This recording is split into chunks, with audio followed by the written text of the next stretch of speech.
ইন্ডিয়াতে। এখন আমাদের আপা ভারতে চলে গেছে। কিছুদিন আগে আপনারা দেখেন নাই যে ক্যান্সার হয়েছে। তা আপার যদি ক্যান্সার হয়ে থাকে আর ক্যান্সারের নাই কোনো অ্যান্সার, এই অবস্থায় যদি আপা মারা যায় আর মোদি সাহেব যদি জানাজা করে, বলেন তো কোন জান্নাতটা পাবে? কি ভাগ্য ভারে, কি কপাল! এত ভালো কপাল কারো হয়? মারা যাবে ইন্ডিয়াতে, জানাজা এখানে হবে, মোদি সাহেব ইমাম সাহেব। তাহলে যদি জিবরাইল দোয়া করে কাজ হবে। ওর জন্য বড় জাহান্নাম, কি বলেন? আর রাষ্ট্রপতি শেষ পর্যন্ত জানাজা, নিজের জানাজা মৃত্যুটা বাংলাদেশে তিনি করতে হলেন, মানে ইচ্ছে থাকতে পারলেন না, পালায় চলেই গেল শেষ পর্যন্ত। ভাইরারে আমার, আল্লাহ রাব্বুল আলামিন কুরআনুল কারীমের ভিতরে অসংখ্যবার অসংখ্য আয়াতে আল্লাহ রাব্বুল আলামিন জানিয়ে দিলেন। আল্লাহ জানাইছেন, বান্দারে আমি তোমাদের জন্য এমন একটি সূরা নাযিল করেছি।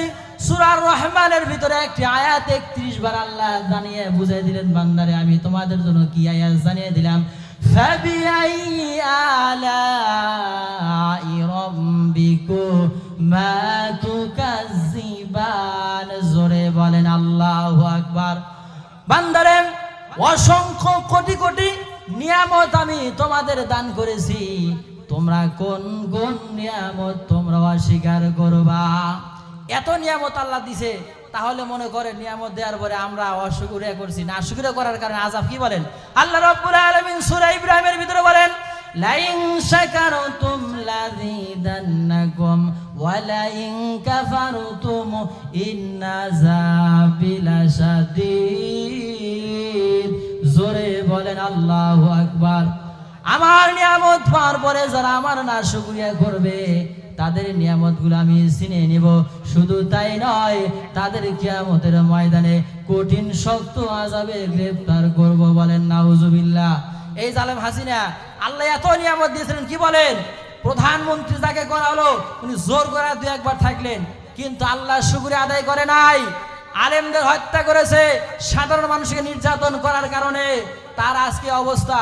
উনি ভারতে বসে বসে চিন্তা করতেছে, হায়রে কি করলাম, যদি খালি একটু আলেমদের সাথে মিলেমিশে থাকতাম। কি বলেন? তাহলে তো আমার এই কাজ হয় না।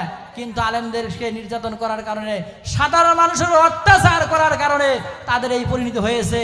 আমরা চাই যে ডক্টর ইউনূস সাহেব আপনি কালকে যে আইন করেছেন, আমরা চাই কিয়ামত পর্যন্ত আমলি নিষিদ্ধ। কি বলেন? এদের কোনো কর্মকাণ্ড, এদের কোনো কাজ যেন বাংলার জমিনে না হয়।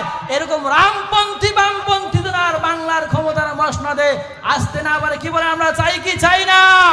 কাজে এই সমস্ত শয়তানকে বাংলার 1 ইঞ্চি জায়গা ইনশাআল্লাহ আমরা ব্যবহার করতে দেব না ইনশাআল্লাহ। আল্লাহ আমাদের সকলকে তৌফিক দান করুন, আমিন। মাশাআল্লাহ, মারহাবা। সুন্দর আলোচনা করেছেন।